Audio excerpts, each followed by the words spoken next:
jovenzinhos e jovenzinhas, começando mais um Teologia de Quinta. Eu sou o Thiago e cadê o meu versículo aqui? Tratai todas as pessoas com a devida reverência, amai os irmãos, temei a Deus e honrai o rei. 1 Pedro 2,17, comigo ele, toda quinta-feira aqui, Sr. Lucas Paiva. Palmas, plateia, pra ele, palmas, aê! Valeu, tamo aqui. E o meu versículo de hoje é: dai, pois, a César o que é de César e a Deus o que é de Deus. Mateus 22:21. É isso aí, meu jovem. Estamos aqui mais uma quinta-feira, começando mais um Teologia de Quinta, o primeiro com um tema sério aqui que a gente vai conversar. A gente vai discutir um assunto polêmico, um assunto que está nesse momento dessa gravação, que é o assunto do momento, então a gente vai falar sobre isso. Mas antes, para você que está chegando agora, seja bem-vindo, seja bem-vinda. A Teologia de Quinta está começando, esse é o nosso primeiro episódio com tema, então você pode acompanhar aí nas redes sociais, no Spotify. Então fala aí, Lucas, onde que a galera pode achar a gente, pra galera que tá só no podcast, aonde que ela pode nos achar? Fala aí. É muito fácil, é só entrar lá no Instagram, @Teologia de Quinta, e no YouTube também se inscrever Teologia de Quinta. Teologia de Quinta, achou. Pelo que eu vi, não tem outro. É isso aí, tá fácil pra você Ninguém quer se chamar de Quinta, né? Não. Mas a gente explica esse nome, a gente explica de novo aqui, Teologia de Quinta, porque ele vai ao ar toda quinta-feira. Então, a ideia é publicar toda quinta-feira, 8 horas da noite, vai o vídeo pro YouTube, mas nas quinta-feiras pela manhã, por exemplo, a gente tá gravando esse programa antes da quinta-feira, então quando você tá escutando esse episódio, ele já foi pro ar na quinta-feira de manhã, tanto no YouTube quanto no Spotify e nos outros aplicativos. Mas quando a gente gravar na quinta-feira, até 8 horas da noite, ele vai pro feed, ele vai pro YouTube. Então, para você ficar por dentro de quando vai o programa pro ar, se vai de manhã, se vai à noite, acompanha o nosso Instagram lá, @Teologia de Quinta, para você ficar por dentro de tudo que tá acontecendo. Inclusive, antes da gravação, fiz um story aqui para mostrar um pouquinho o nosso setup de gravação. Então, ficou bem legal. Acompanha lá, porque sempre a gente vai estar aparecendo para falar alguma coisa, compartilhar alguma coisa do que tá acontecendo aí, tá bom? E aí você já aproveita, pega o link, já manda pra galera, pro pessoal da sua igreja, pessoal que gosta de falar de teologia, gosta de uma boa conversa, então já indica o programa, ajuda a gente aí, avalia o programa nas plataformas de podcast, no YouTube também. É importante você que assiste essa gravação aqui, você pode clicar em seguir lá, se inscrever, ativar as notificações, tá bom? Fica por dentro porque é bom. E é bom que essas plataformas, como o programa tá começando, né, Lucas? É bom que as plataformas nos ajudam a mostrar esse conteúdo para outras pessoas, né? Por isso que é importante a galera que ouvir compartilhar no Instagram, nas suas redes sociais e marcar a gente para ficar fácil, né?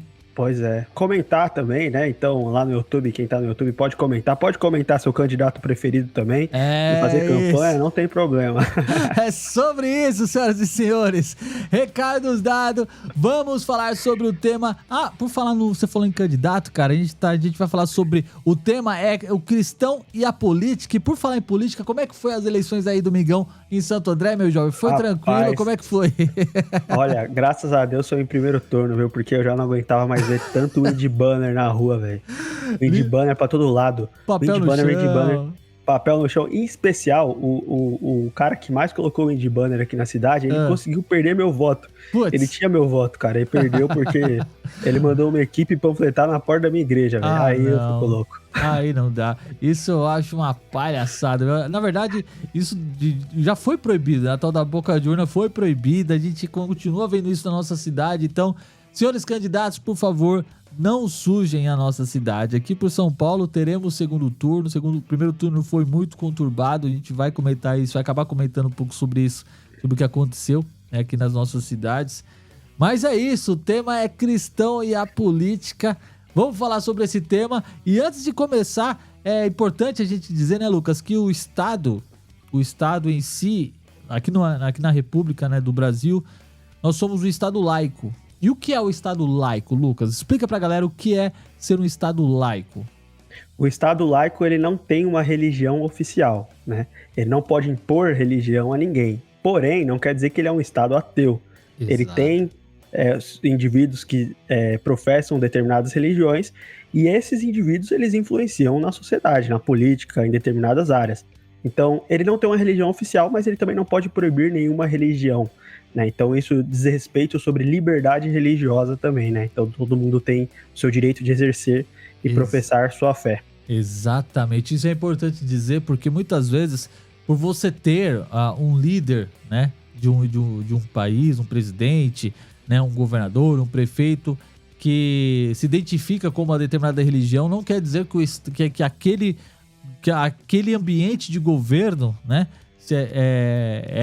a religião oficial é a religião do seu governante. Isso não tem nada a ver, isso não faz parte da nossa política, então é muito importante dizer isso. E o Brasil, ele é um estado laico, apesar de, né, muitas influências de religiões aí pegarem pesado nas últimas eleições. A gente vai falar um pouco sobre isso aqui também, mas acho que é importante a gente começar fazendo essa menção sobre a laicidade, né, do nosso estado. Também é importante trazer uma definição sobre política pública, né? O que é política pública? Política pública define-se como o conjunto de ações, decisões e programas implementados por governos ou instituições governamentais para abordar questões e problemas de interesse público. É o conjunto de medidas e diretrizes que um governo adota para atingir metas específicas e atender às necessidades da sociedade como um todo. Ou seja, cuidar de todos da mesma forma, de uma forma igualitária. Pelo menos esses os planos, né? Mas trazendo aqui para nossa bolha, né, meu jovem, para o nosso meio cristão, o nosso tema é cristão e a política. Como é que é esse negócio, cara? O cristão pode se envolver com política? Por onde a gente começa, né? O voto do cristão pesa mais, pesa menos? Como é que é esse negócio? É sobre tudo isso que a gente vai falar agora. Então, por onde a gente começa, Lucas? No meio desse programa tão polêmico, a gente já começa com polêmica. A gente gosta disso. Pois é. Eu acredito que tem alguns pressupostos nessa discussão. Bora lá. Por exemplo, se a gente for trazer um retrospecto, anteriormente o cristão ele se envolvia pouco na política, né? Tinha muito essa coisa de que, não, eu sou um cidadão do céu, não me envolvo com política, e aí realmente nem ligava. Hoje a coisa virou, o cristão ele se envolve, e ele se envolve de uma forma até apaixonada, na maioria, óbvio, generalizando. Então teve uma virada aí. E ao mesmo tempo que a influência do cristão, principalmente o evangélico, cresceu muito no Brasil. Então, a gente falou, o Estado é laico, mas os indivíduos que fazem parte desse Estado, eles professam a fé. E no Brasil, majoritariamente uma fé cristã. E sendo majoritariamente uma fé cristã, agora políticos que antes não precisavam dialogar, agora precisam dialogar com os cristãos. Como que é? E nesse diálogo, eu vejo que outro pressuposto é que alguns candidatos, alguns políticos, fazendo a velha política, Exato. Eles extrapolam do diálogo e começam até a se passar por tal. O cara nunca pisou numa igreja, nunca abriu a Bíblia, né, não leu nem o Gênesis, e o cara começa a se passar por cristão para usar os cristãos. Né? Então, eu acho que são... E aí, em decorrência disso, ele vê os cristãos não como uma parte importante da sociedade que tem uma influência no jogo político, mas como massa de manobra. E não tem problema, o candidato que às vezes nem é cristão, ele vai ter que dialogar, ele tem que chegar perto, tem que estar próximo. Ele pode nem ser cristão, mas ele tem que dialogar. Mas o problema está em olhar para a igreja como massa de manobra. Isso particularmente me deixa muito triste, né? Isso é verdade. Que faz para mim o candidato perder o meu voto, inclusive. E tem outra coisa também, Lucas, que é legal a gente comentar também sobre essa parte, porque é que você falou agora há pouco. Antigamente os cristãos não se envolviam tanto com política, né? Não era um assunto até demonizado muitas vezes, dentro das igrejas, entre as conversas, enfim. Era proibido falar de crente político, era igual água e óleo, não se misturavam, né? Então, só que agora a gente vê uma virada nesse jogo, né? A gente vê pastores, cantores, influencers que defendem a fé cristã e se apoiam da política, né? Se apoderam da política para poder, enfim, lutar por uma causa que muitas vezes, talvez, não defendem exatamente a ideologia cristã. Porque a partir do momento que um cristão, penso eu, né? E aqui a gente abre aqui uma conversa com você também que está escutando ou com você que está assistindo pelo YouTube. Um cristão, quando ele se candidata a um cargo público, ok, ele continua cristão, mas ele tem que entender que ele está ali para poder representar um povo que também, também pertence a outras fés, a outras religiões, que merecem o mesmo respeito e a mesma atenção e o mesmo cuidado, né? Então, não só o voto do cristão, mas também a pessoa que se candidata a um cargo público também precisa ter isso. E a gente não vê isso muitas vezes, pelo menos não são os candidatos que chegam nas televisões, nos rádios, nas mídias. Agora com a internet também deu um poder muito grande para essas pessoas, né, de alcance, de divulgação, de conquista de voto.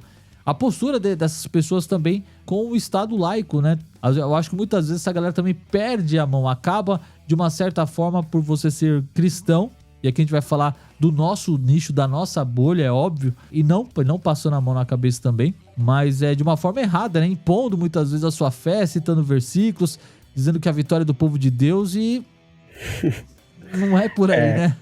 Se eu pudesse dar um resumo disso, é que tem muita igreja querendo eleger, colocando na disputa candidatos da própria igreja, candidatos oficiais da própria igreja, isso aí Exato. Eu já acho bem errado, para legislar a favor da própria igreja. Ele não está envolvido em mais nada na sociedade, não está envolvido em coisas justas da sociedade, né? Educação, segurança, saúde, ele não está envolvido nisso. Ele basicamente é um candidato elevado por essa igreja para, por exemplo, liberar alvará, perdoar a dívida tributária, e facilitar, mas na verdade, o que a política pública, como a gente leu no começo, em resumo, é legislar pelo bem comum, Exato. O bem de todos, né? Que é interesse então, de todos. Cabe esse detalhe. Então, ao mesmo tempo que o evangélico, o cristão, no geral, ele não se envolvia com política, agora ele passou a se envolver, ele tem que dosar essa questão, porque assim, tem que se envolver mesmo. Sim. A política tá aí para a gente se envolver, nós somos cidadãos do Brasil e temos que fazer acontecer, mas como a gente vai se envolver, né? Não cabe a gente transformar o nosso candidato no enviado de Deus, né? Então a gente tem que saber participar, se envolver, mas saber o que é se envolver na política, para o quê, não simplesmente achar que tem que votar no candidato da igreja para a igreja não fechar, por exemplo. A promessa muitas vezes é essa. Agora você vai pegar essa chave de coach agora. Misericórdia. Não é porque você se colocou num cargo público que você vai negar a sua fé ao governar para todos. Mas pelo contrário, é influenciar com as suas atitudes, com as suas ações. É aquele lance de você pregar o evangelho sem usar palavras, né? Mas governando para todos, sendo uma pessoa de bem, um político honesto, que não se corrompe, que luta pela causa de todos, né? Não só por aqueles que pertencem à sua denominação, né? Se é que podemos ser mais claros, né? Porque é o que você falou, é o que tem acontecido. Mas é isso. E o voto do cristão acaba pesando muito por conta de ter políticos representantes de suas próprias denominações, a influência do voto cristão como um todo. Como é que a gente consegue enxergar essa parte, Lucas? Nós, como cristãos interdenominacionais, porque a gente fala para todo mundo, mas como é que a gente pode ver essa influência do voto cristão hoje como um todo? Pesa bastante? O pessoal vai para cima mesmo? Como é que é? Eu creio que quando o candidato ele consegue atrair a atenção desse público cristão, ele traz uma atenção, se eu posso dizer assim, uma atenção quase que visceral. Porque normalmente você vai ver que o candidato cristão, o público cristão, quando é atingido, ele vai ser atingido pelo candidato no sentido assim, ideologia de gênero nas escolas. Candidatos abortistas. Eu não defendo isso. E aí ele já mexeu com uma coisa que tá lá entranhada na gente, né? A retidão da palavra, né? Então a gente não quer, realmente, ninguém quer que o aborto seja aprovado. Ninguém quer ideologia de gênero nas escolas. E aí ele entra nessa parte. Talvez problemas que muitas vezes eles são muito mais fracos, eles têm muito menos chances de passar num pleito ali na Câmara, enfim. Mas os candidatos usam isso porque ele tá brincando ali com nossos amores, nosso ímpeto ali, né? E aí, quando ele consegue isso, o voto, ele é mais apaixonado, ele é mais influente até. Porque basta você ver o seguinte, uma coisa em 2022 aconteceu muito, né? Determinado candidato proclamava uma manifestação na Paulista, a Paulista lotada, e aí a galera falava assim: tá vendo? As pesquisas do IBGE estão mentindo. Porque olha o tanto de gente que vai lá. E aí o outro chamava, e talvez metade disso. Porque o alvo desse candidato são pessoas que votam com paixão mesmo. E eles são mais intensos no seu voto, no seu posicionamento. Enquanto o outro Eu não vou sair domingo, vou na Paulista, mano. Domingo eu vou ficar na minha casa assistindo o jogo. Aí só que o cara chega lá e vota no número, entendeu? O que influencia não é a manifestação, é o voto na urna, né? Então, acaba acontecendo isso. O voto do cristão, não o voto do cristão teria mais peso, mas eu acho que o posicionamento dele tem mais peso porque influencia outros. Se um pastor diz numa igreja, eu vou votar em tal, obviamente ele vai ter um ou outro que vai torcer o nariz, peraí, tá se posicionando dentro da igreja sobre isso? Mas outros que veem ali ele como um guia espiritual, mentor, né? O pastor que tá oferecendo o caminho, ele vai abraçar aquilo sem nem pensar. Isso acontece muito. Então, o voto cristão em si, ele tem o mesmo peso, obviamente, que todo mundo. Porém, o posicionamento cristão, ele é mais apaixonado. Exato. Isso que você falou é bem legal, Lucas, porque assim, essa semana que antecedeu essa gravação aqui desse podcast, a gente conversava muito nos bastidores e eu fui ouvir o podcast do Pamplona, o Biblioteca Pamplona, eu vou até colocar aqui na descrição do programa. Ele gravou 4 episódios falando sobre política, né, como foi um resumo, né, das aulas que ele deu na igreja dele, na escola dominical. E aí ele, né, estruturou melhor esse estudo para trazer no formato de podcast para compartilhar para a galera. Então o link tá aqui para você, para quem tá no YouTube, para quem tá ouvindo no podcast, na plataforma aí, é só clicar na descrição do programa que você vai achar esse link do Pamplona, que chama Biblioteca Pamplona. Eu vou colocar o link do primeiro episódio, se eu conseguir eu coloco dos 4, se não eu coloco do primeiro, depois você procura lá e ouça os demais, porque é muito legal, tem muitas ideias bacanas ali que eu acho que faz sentido para todo cristão. Né, já que a gente fala aqui para um público cristão. E uma das coisas que ele fala é exatamente isso. Primeiro que o evangelho ele não tem essa de direita ou esquerda. Ele tem uma tendência para a direita, mas não é a direita. E aí a gente acaba caindo em debates entre famílias, amigos, o que aconteceu muito na última eleição presidencial, né, que tivemos aqui no Brasil. Separação, houve de fato separação de casais por questão de voto de direita, esquerda, político A ou B, famílias que brigaram, perderam a comunhão por conta disso, irmãos de igreja que saíram de suas igrejas, perderam, né, deixaram com que isso abalasse a sua fé, deixaram a comunhão, né, inclusive com Deus, porque, né, perdeu, brigou, não vou mais na igreja, não vou mais falar com fulano e ciclano. E aí eu paro pra fazer essa reflexão aqui pra quem tá escutando, pra quem tá assistindo a gente, né?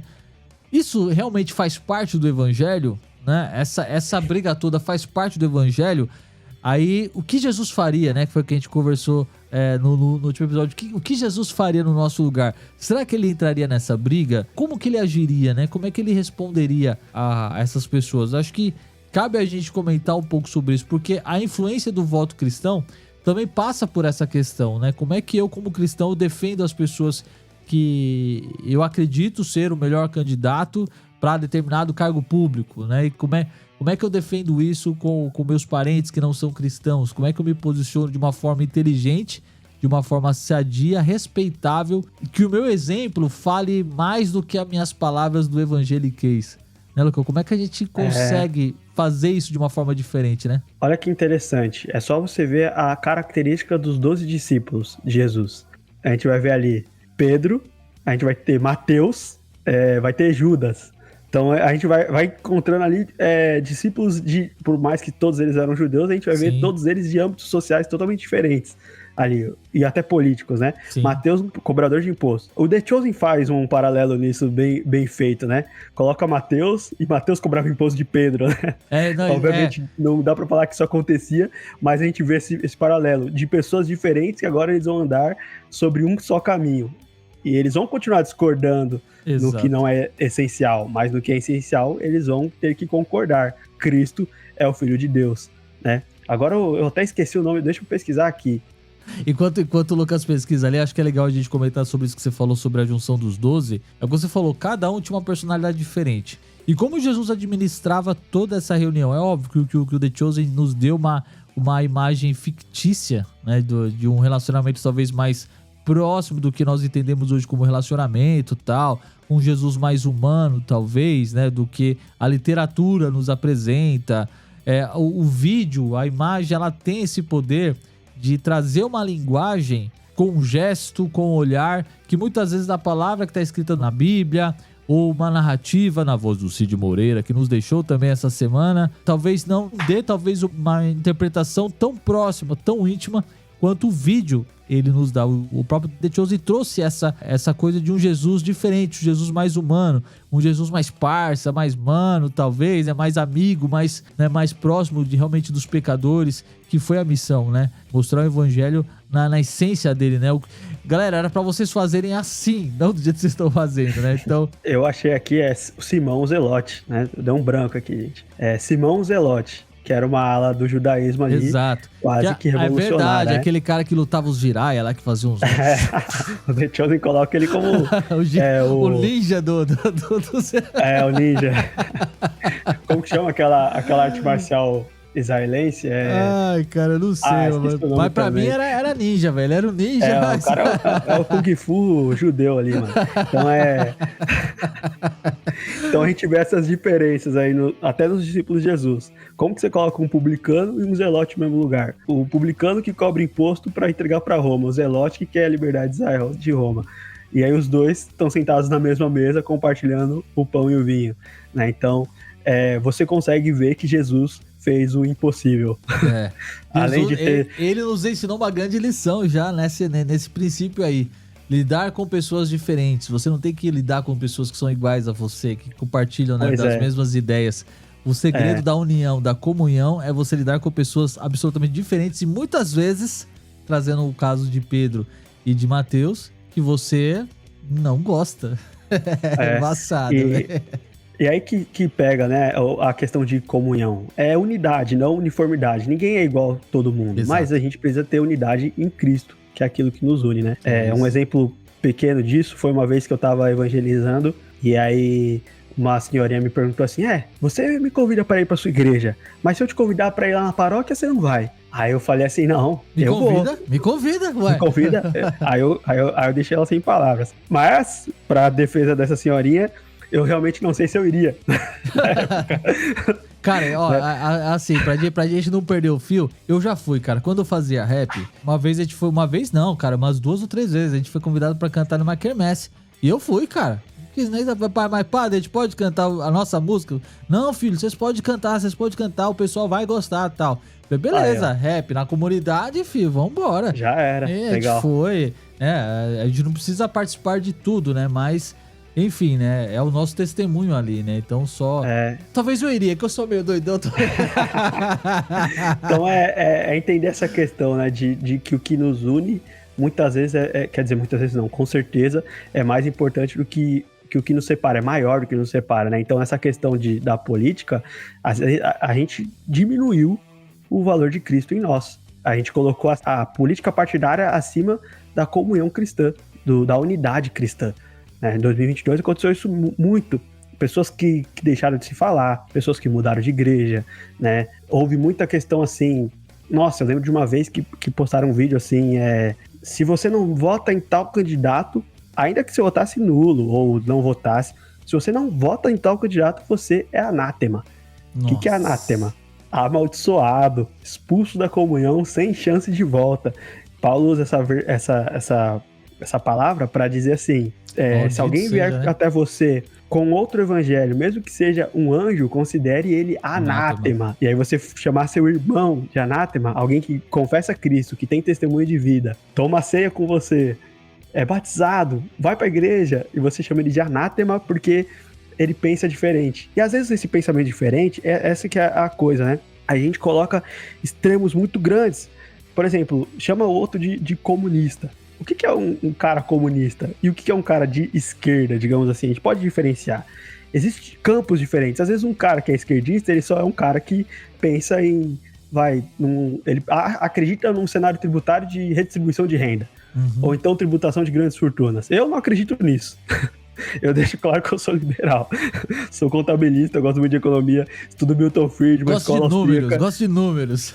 Exatamente. E eu acho que isso não dá certo. Mas eu não posso chamar um cara que acredita, por mais que eu discorde dele, ele acredita em redistribuição de renda e tributação de grandes fortunas, de comunista. Não é bem assim, né?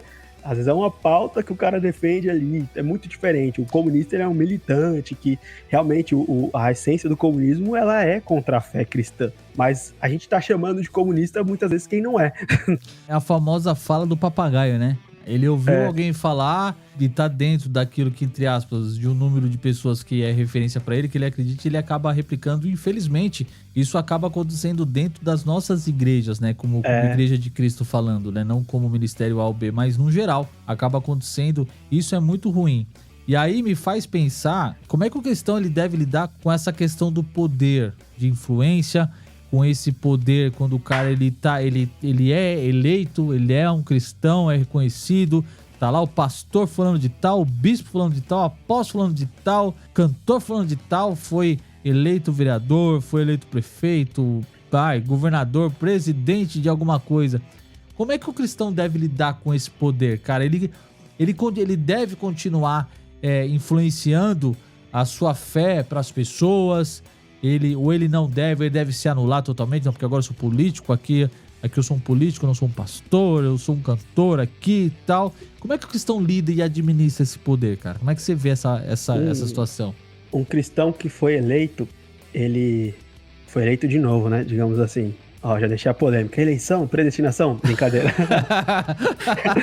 Mas um cristão que foi eleito num pleito eleitoral, ele sem querer, inconscientemente, a fé dele vai influenciar o que ele faz.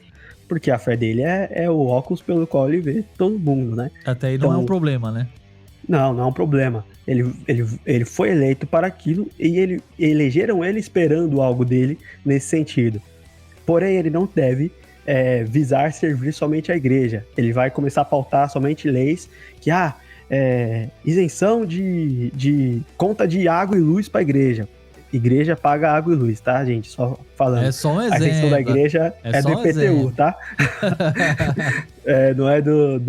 Não é de água e luz, não. Então lá o cara começa, igreja não vai pagar água e luz, né? Então, peraí, você tá legislando só a favor da igreja, você foi eleito por uma grande parte de cristãos, mas para representar aquele povo. Então você tem que legislar a favor de todos. E aí você vai aplicar o que você acredita de fato que é o melhor, com base na lente que você vê o mundo, em toda a sociedade.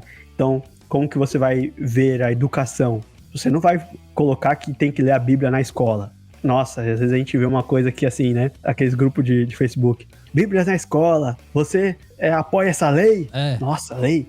É uma coisa que assim, eu penso muito nisso, né? Não, o pior disso, é legal pensar, compartilhar isso, não perde seu raciocínio, não. É que muitas vezes, às vezes a pessoa, não é que ela vá de má vontade, mas talvez o nível cultural é tão baixo por falta de incentivo, de você incentivar a pessoa a pensar por si só, a ler mais a Bíblia. Às vezes a pessoa é aquela pessoa, sabe, você tá tão alienado, você acaba tão focado numa coisa, só que você não pensa por si só. E aí você pega esse link do Facebook e joga lá, e que você falou, não procura, vai uma fake news pra lá, fala que é uma lei. E aí eu te pergunto, a gente pensando politicamente falando, né, como a política ela tem que ser, lembrando que o Estado é laico, por mais que você seja um político cristão, mas da mesma forma que você briga para se ter uma Bíblia na escola, você automaticamente precisa brigar de forma igual para que você tenha livros de outras religiões também na mesma escola que a Bíblia está, porque afinal o Estado é laico, certo? Se a Bíblia precisa ter uma prioridade, será por qual razão, devemos lembrar que as outras pessoas que defendem uma fé diferente também precisam ter a sua representatividade ali. Então isso, cara... E posso te falar uma coisa? Se a política é uma roda gigante, mano. Uma hora ela tá em cima, outra hora tá embaixo. Exato. E aí hoje tem um político cristão que fala assim, ó, esse aqui é o livro oficial, a nossa Constituição... Tem um pastor lá do Rio de Janeiro que tá até preso, o Tupirani. Você já viu? E aí o slogan da igreja dele é assim, ó, Bíblia sim, Constituição não. Aí você imagina, você coloca assim, a Bíblia é a Constituição oficial agora do Brasil, ou tem que ler a Bíblia na escola. Amanhã entra um candidato que é de outra religião, sei lá, um muçulmano, agora tem que ler o Corão. E a Bíblia tá proibida. E aí? Você cria uma margem muito grande. Então a liberdade religiosa garante a nossa liberdade de pregar o evangelho, evangelizar. Se a gente começar a evangelizar na canetada, né, na lei, promulgada a lei que agora todo mundo tem que abrir a porta às horas tal para alguém pregar o evangelho para ele. Aí acabou. Aí lascou. E aí uma coisa interessante que assim, né, uma vez eu preguei, essa quarta também eu vou falar sobre isso, preguei sobre luz do mundo e sal da terra. E aí cabe muito essa questão do político cristão, ele tem que ser luz do mundo e sal da terra. E aí uma indagação que eu faço é assim, se você tem se posicionado como luz do mundo e sal da terra, por que no Brasil ainda tem um carnaval? Uma festa regada à promiscuidade, drogas, estupros, enfim. Se você é luz do mundo e sal da terra, por que no nosso estado, São Paulo, ainda existe uma Cracolândia? Entre outras coisas. E aí a galera fica assim, é mesmo, né? A gente tem que proibir isso aí. Mas a questão não é proibir, é metanoia, é Exato. Transformação de mente, né? A partir do momento que eu ser luz do mundo e sal da terra, eu vou testemunhar para as pessoas o que é vida de verdade, a liberdade em Cristo. Elas não precisam estar presas a uma festa regada à promiscuidade, elas não precisam estar presas ao crack para ter liberdade. Pelo contrário, ela está presa. Então a liberdade em Cristo me dá vida e agora eu posso enxergar, posso viver de forma diferente, né? Eu não preciso proibir o carnaval. Eu tenho uma escolha. Eu não preciso proibir o carnaval, não preciso proibir na canetada a Cracolândia porque já é proibido e não mudou nada. Eu preciso pregar o evangelho sem essa questão de imposição, mas a pregação a fim de testemunhar quem é Cristo, de fato, a liberdade que há em Cristo. Então, como que um vereador cristão, um deputado cristão, um político cristão, ele vai agir? Da forma de ser luz do mundo e sal da terra, governando pelo bem de toda a sociedade, a fim de que a sociedade entenda, olha, eu acho que isso aí é ser um político de verdade.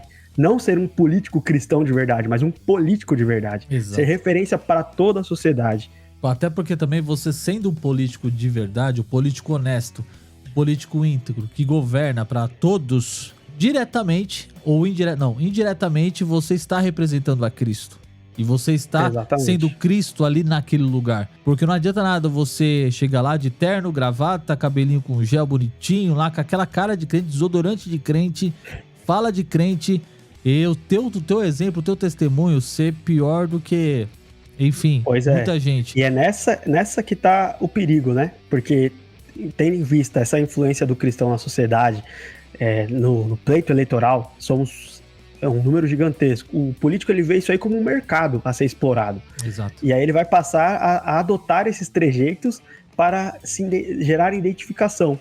E aí a gente vai ver pessoas que não têm nem escrúpulos, mas falam glória a Deus e aí ganham o voto.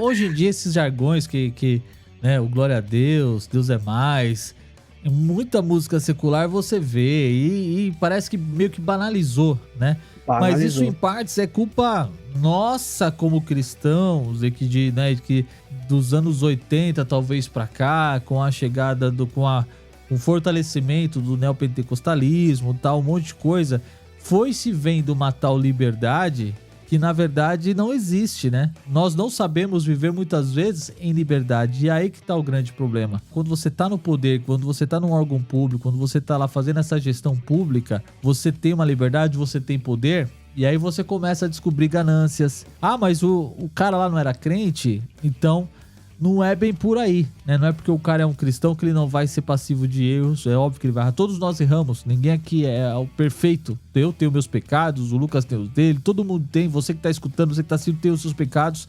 A questão é que quando um cristão erra, denominado carteirinha de crente, roupa de crente erra, você é muito mais criticado do que qualquer pessoa comum que não declara a sua fé. Faz muito mais barulho. Faz muito mais barulho. Agora imagina esse barulho dentro de uma prefeitura da sua cidade, da Câmara de Vereadores da sua cidade, do governo do seu estado, no governo do nosso país. A gente viu isso nas últimas eleições. Aqui nas eleições de São Paulo teve muito disso, né? O debate, quem sabia mais versículo bíblico, quem era mais ou menos cristão, e ridículo. Todo mundo quer o voto do cristão, cara. Todo mundo quer o voto do cristão. Agora, como é que nós podemos usar esse poder, essa força, esse poder, essa influência que nós temos? Será que esse é o real motivo? Será que é para essa nossa influência? Será que o nosso poder é para ser usado dessa forma? De novo, precisamos de pessoas que defendem a nossa fé, que tenham essa fé genuína em Jesus Cristo nos órgãos públicos. É muito bom a gente ter essas pessoas lá, a gente não é contra. É bom, mas é bom também que a pessoa governe para todos, né? E que, havendo oportunidade e espaço para isso, aí sim você né? Exerça a tua fé, exerça ali como realmente o cristão faz, e não você impondo isso, né? Uma coisa interessante que eu acho que resume esse assunto para o cristão, como o cristão deve votar, é uma frase que eu li até no livro do Iago Martins, A Religião do Bolsonarismo. Agora todo mundo vai me odiar aqui com esse livro na mão. Esse livro, só o pessoal explicando. Tá ok. Então, esse livro fala sobre o fenômeno do bolsonarismo no sentido como ali a religião influenciou aquilo, né? No sentido de você colocar um candidato como um enviado de Deus. E ele fala uma coisa assim muito interessante: vota, mas não devota. Eu tenho uma pauta muito cara pra mim, acho que todo cristão tem, obviamente, que é a família. Então, eu vou procurar candidatos que defendam a família. Então, logicamente, num determinado pleito, colocando na balança, você vai votar num candidato conservador, independente do partido. Porém, você não precisa transformar esse cara no enviado de Deus. Exato. Você precisa falar o que Messias, né? O novo Messias, né? Ele Talvez. tem uma missão de Deus. Quem tem uma missão de Deus é um Messias. Um escolhido, né? E aí você vê cada vez mais candidatos se incorporando isso para ser ovacionado dessa forma. Exato. Ele é enviado de Deus para resolver o problema da política. Cara, eu acho que, me desculpa, mas eu acho que a política e a economia são dois problemas que só Cristo vai resolver no milênio. Exato. A gente cai numa bolha de egocentrismo, achando que todos os problemas do mundo, que todas as profecias se resumem a nós, né? Brasileiros aqui, vamos puxar pro nosso lado, né? Cara. Então, ele fala isso: vota, mas não devota. E não devota no sentido de que, assim, quando você coloca sua devoção a um candidato, você começa a tratar ele como um enviado de Deus. Você começa ao mesmo tempo que ele é um enviado de Deus, então automaticamente o outro é o demônio, tá ligado? Uhum. Então aí você começa a tratar o outro como se fosse o demônio encarnado. Aí quem anticristo, né? Vota no demônio é os servos do capeta também. Aí todo mundo entra no bolo. E aí é nessa que você pega e fala pro seu primo no Natal: você é um endemoniado. Difícil. Você rompe laço com a família. Porque você colocou essa visão escatológica na eleição, sabe? Sendo que era pra ser muito mais simples. Essa pauta pesa pra você. Então vota mesmo, vota no Bolsonaro, vota no Lula, vota em quem você quiser, mas não faça ele objeto da sua devoção. Não demonize o seu próximo, que você deveria amar como a si mesmo, em objeto de ódio, né? Isso aí. Então acho que isso resume bem. Vota, mas não devota. Só trazendo um pouquinho um ponto que a gente falou há poucos minutos atrás, que linka muito com isso que você falou agora, de você votar e não devotar alguém, né? O que a gente faz com aquele versículo de Romanos 13, 1,7, que fala que toda autoridade é constituída por Deus, né? Mas isso não significa que todos os governos, né, de todos os tempos e lugares foram instituídos por Deus. Existe uma permissão, mas não foi Deus que colocou ali. Deus permitiu que tal governo acontecer. É muito diferente. É o que você falou: se de repente entra um candidato, é alguém eleito de uma fé diferente da nossa, como é que a gente lida com isso? Como é que nós, como cristãos, vamos amar o nosso próximo? Será que a gente vai entrar numa guerra religiosa por conta da política, por conta do candidato A ou B? Será que esse é o nosso papel como cristão? Ou é amar, ou é ajudar, ou é servir, né, o próximo? Como é que fica, né? É complicado. Eu tive um período na minha vida que eu era... normalmente a adolescência ali, que você descobre o que é imposto e como ele não volta pra sociedade. Eu tive uma época que eu fui muito caído ali pro anarcocapitalismo, né? Sou ANCAP, né? Então eu odeio o governo, eu não respeito, né? E aí isso começou a conflitar com a minha fé. Será que isso cabe na Bíblia? E aí eu encontro esse versículo: sujeitar às autoridades. E aí eu comecei a fazer um estudo sobre isso. E realmente, a Bíblia prevê o Estado como uma autoridade colocada por Deus. Porém, o que Deus coloca é a autoridade em si. E a pessoa que está ocupando aquela posição de autoridade, ela prestará contas para Deus de como ela usou essa autoridade. Então a gente pode usar alguns exemplos aqui. Adolf Hitler, vamos para o extremo. Adolf Hitler foi uma autoridade ali instituída por Deus. O cargo dele foi instituído por Deus. Quando ele chega ao poder, como ele exige aquela autoridade, de forma totalmente contrária à vontade de Deus. Exato. O que vai acontecer? Ele vai prestar conta sobre isso perante a Deus, né? E aí um livro que eu usei para ver isso foi o comentário de John Stott sobre Romanos. E eu até perdi esse livro, mano. Você acredita? Eu sonho com ele toda noite, que é muito bom. Mas perdi esse livro. O nome desse livro você sabe, pelo menos, né? Comentário de Romanos. Então a gente vai procurar esse livro, esse é da editora Abu. Se ABU. tiver na Amazon, a gente vai pegar o link, vamos colocar na descrição desse programa. Por favor. Eu tô dizendo vamos, porque esse assunto surgiu agora, então não está na descrição, que nós preparamos antes do programa. Então nós vamos colocar agora. Então se você vê esse link aí, ficou com interesse de comprar, compra aí que você vai ajudar também o nosso trabalho. Sim, aqui. Com certeza. Compra lá pelo link da Amazon e vai ajudar a gente nesse sentido. Mas é bem importante isso que você trouxe, Lucas. Eu acho que é uma questão pra gente poder pensar. E pra doer um pouquinho mais a nossa ferida, pra não ficar só nas nossas palavras, uma vez que toda autoridade ela é constituída por Deus e ela prestará contas, né, de tudo que ela fez como representante, como líder, enfim. E nós, como chefes de nossa casa, como é que nós lidamos com essa autoridade que Deus nos deu como pai de família, né? Afinal, nós temos um pequeno governo chamado lar, que nós administramos finanças, relacionamentos, conflitos, né? Como é que nós administramos tudo isso? Além da nossa particularidade com Deus. Então, cara, isso é muito toda pesado, autoridade, cara. Toda autoridade. Se você eu até tenho um livro que fala sobre abuso de poder, outra indicação, né? Da Diane Langberg, A Redenção do Poder. E ele vai falar sobre isso, que é o seguinte: todo poder foi instituído por Deus e todo aquele que ocupa essa posição prestará contas. Então, se você tem um poder de influência, você prestará contas sobre a sua influência. Se você tem poder físico, você prestará contas como você exerceu isso. Se você tem um poder monetário, poder de fala, poder de convencimento, se você é líder do Ministério de Jovens da igreja, se você é líder dos adolescentes, ensina as crianças, qualquer coisa, você exerce um poder sobre alguém e vai prestar contas de como você fez isso. E qual que é a nossa maior referência de como exercer esse poder que nós temos? Cristo. Exato. O dono de todo o poder, porque todo o poder é dele. E ele não dá esse poder pra gente. Pelo contrário, ele nos comissiona para utilizar esse poder e nos envia sobre esse poder. Mas o poder continua sendo dele. E o que você fazer com isso, você prestará contas. Exato, gente. O assunto é sério.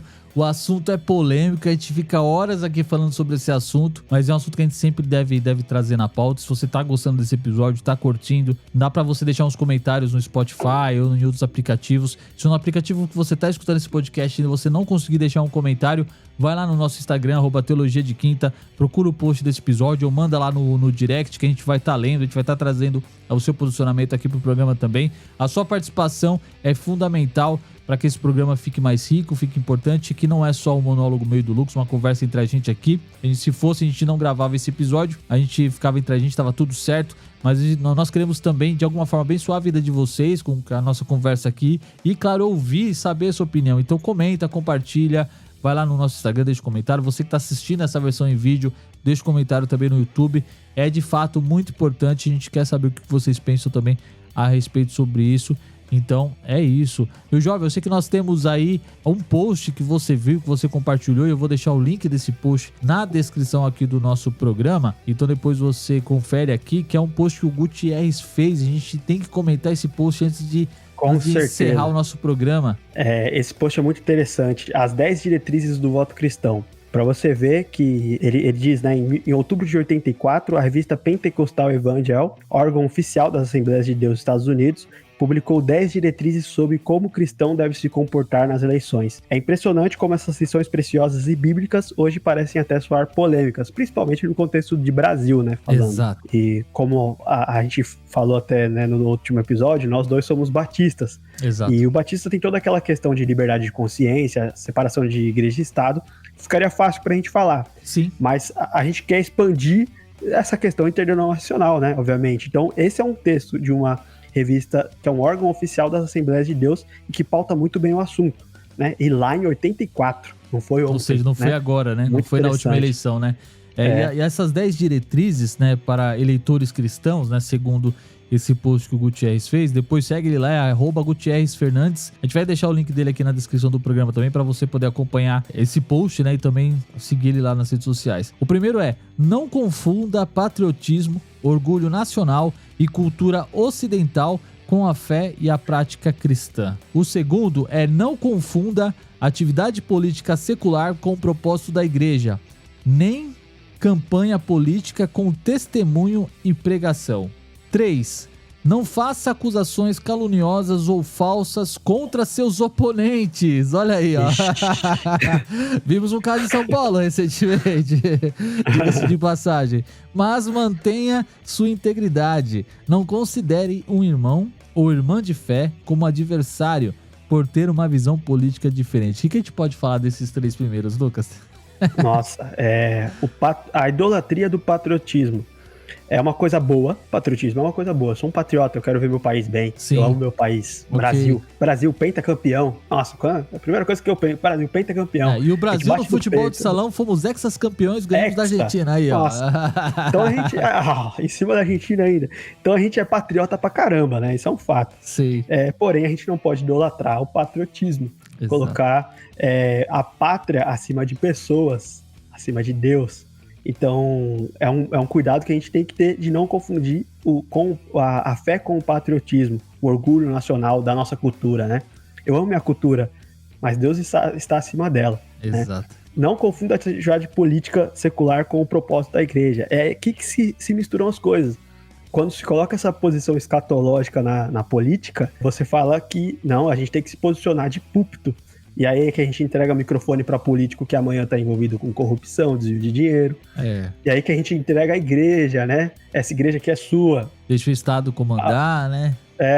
A igreja de um político que amanhã está envolvido com desvio de verba de escola, por exemplo, pode acontecer, né? Exato. Então tem muito cuidado com isso. Na verdade, não é cuidado, tem que não ter isso na igreja, né? A política partidária não tem que estar na igreja, o político não tem que receber o microfone. Não tem que ter aquela coisa de, o político veio nos visitar, que vamos fazer uma oração por ele. Você não ora por gente que está na sua igreja há 20 anos. Não ora pelo irmão no culto de oração, não ora pelo irmão que está do seu lado. Vai orar. Orar pelo político que chegou hoje, né? Então, não pode acontecer isso. Não faça acusações caluniosas ou falsas contra seus oponentes, mas mantenha sua integridade. Eu prezo isso também na campanha política, né? Eu observando, já deixei de votar em pessoas que eu concordava com muitas coisas, porque eu vi que a política dele era suja.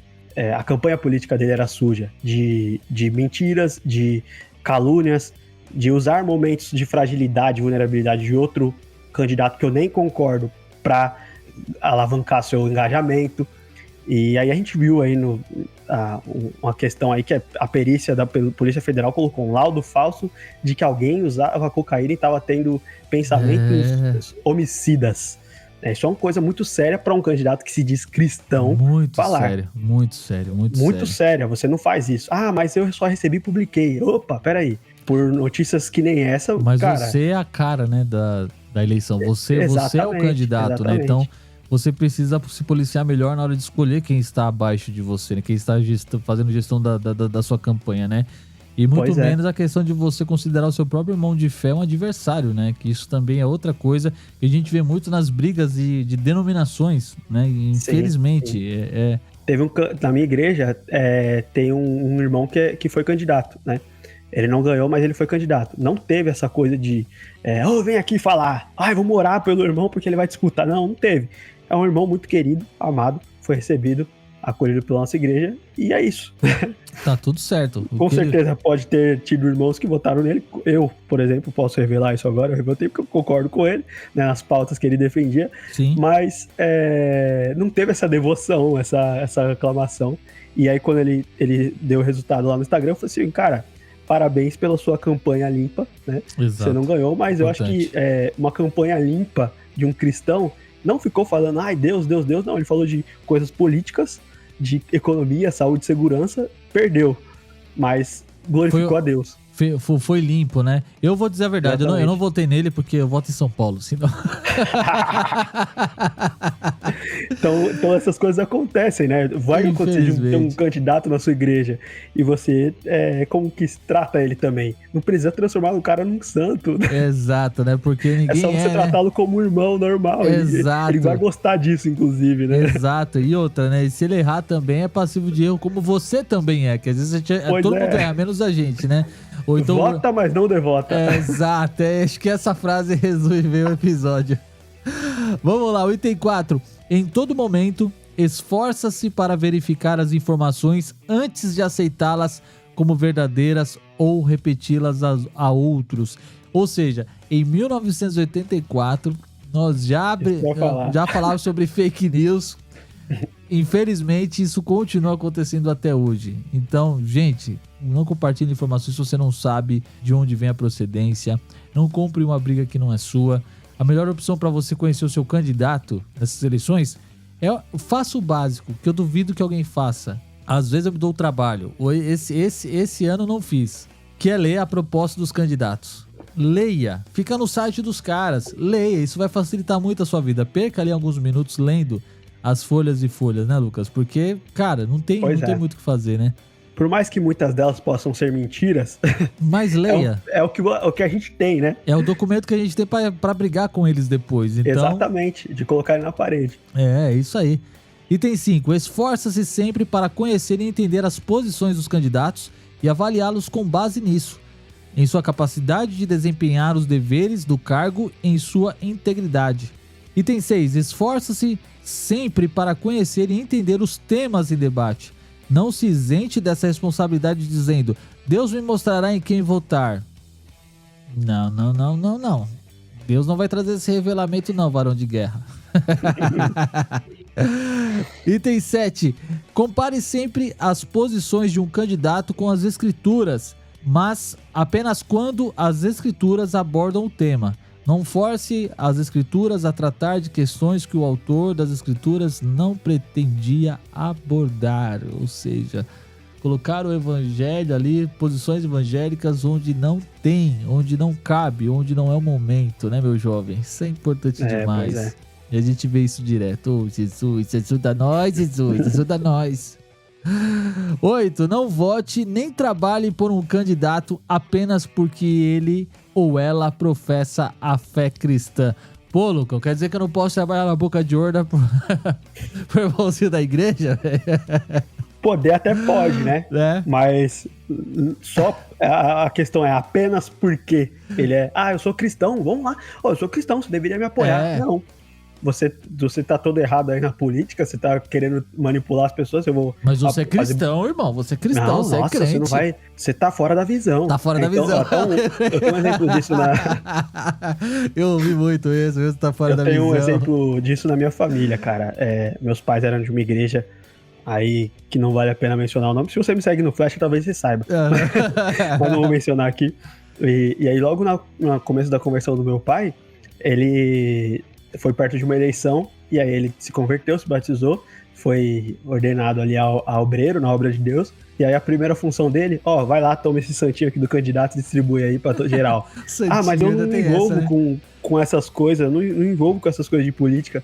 Não interessa, você não quer servir na obra de Deus? Nossa! Então, isso aconteceu na minha família. O chamado, né? O chamado. Ai, meu Deus. Então não vote nem trabalhe pro candidato só porque ele diz que é cristão. Se você quer se engajar com o candidato, entenda as propostas deles, além da fé que ele diz professar. Porque às vezes nem o testemunho bate. Exato. Isso é muito importante. Item 9. Não negligencie sua família, adoração, oração ou estudo bíblico.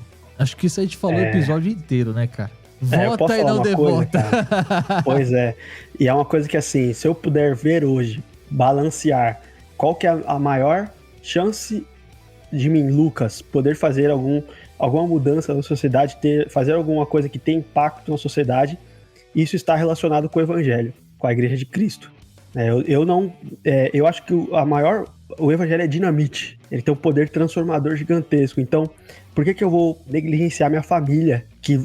O que eu construo como família vai ressoar por centenas de anos. Minha família, que são costumes que vão passar para os meus netos, meus bisnetos, e assim vão ressoar. Então isso tem um poder para a eternidade. Exato. A adoração, a oração, o estudo bíblico. Então é aí que eu posso realmente fazer uma mudança de peso na sociedade. Eu creio nisso, né? Claro que é essencial a política, mas eu creio que a maior chance de um cristão fazer a mudança está dentro da igreja local. Exato. Então não negligencie essas coisas, né? A sua família, a adoração, o estudo bíblico, a sua igreja local, né? O seu maior testemunho começa dentro da sua própria casa e da casa que você serve, principalmente. Pois é. E o item 10, pra gente fechar essa lista, sempre sustente... essa vai doer. Sempre sustente seus líderes em oração. Eu sei que tem gente que não ora pelo presidente. Ah, eu sei que tem gente que não vai orar pelo candidato que ganhar o segundo turno aqui em São Paulo. Ai, meu Deus. Talvez tem gente que não vai orar pelo prefeito em Santo André aí, meu jovem. É difícil, né? Mas tem que orar. Tem que orar pra que Deus dê graça, sabedoria. Você pode orar até assim: Jesus, aquele cara faz tudo errado. Mas, Senhor, intervenha na vida dele. Dê sabedoria para que ele possa ter um esclarecimento do que fazer. Exato. Então, você vai estar orando. De qualquer forma, você está orando. Exatamente. Você não precisa gostar da pessoa, não precisa concordar, mas peça que Jesus guie ele, porque o que ele fazer vai influenciar você pelos 4 anos. Exato. Ponto. Exato. As decisões dele... Não. É isso, gente. Lula, Bolsonaro, independente de quem for, ore. É importante você orar para que Deus o alcance, para que Deus o dê sabedoria, para que ele possa governar, né, dentro da medida do possível, de acordo com a vontade de Deus aí, para que seja o bem de todos, né?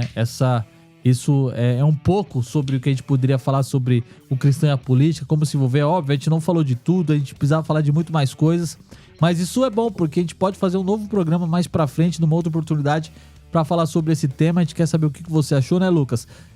Diga aí as suas palavras finais pra gente poder fechar esse programa aqui com a chave de ouro. A chave revelada pelo profeta. Tem aquilo que você falou em Pedro 2,17, né? Honre a Deus, quer dizer, tema a Deus e honre o rei, né?